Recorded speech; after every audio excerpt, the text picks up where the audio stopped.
करा के हम पिया घर गईनी। चढ़ती जवानी जब खोल के देखैनी,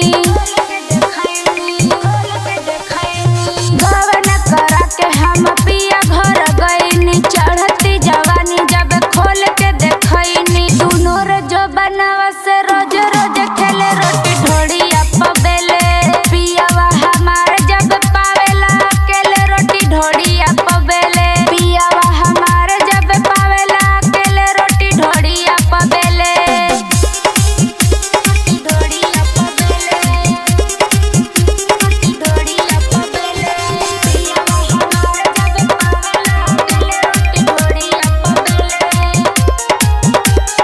साया के भीतर हुआ धनकावे, डाली के तेल छन छनकावे।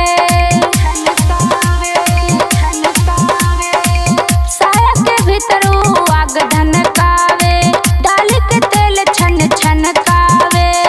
अलहर जवानिया दर्द बड़ी जले रोटी ढोड़िया पबेले। पियावा हमार जब पावेला अकेले रोटी ढोड़िया पबेले।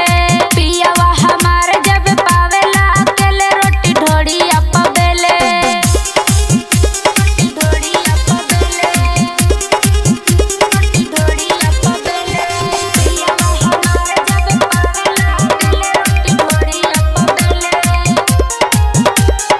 नित्य संकित सजिया पचिकावे।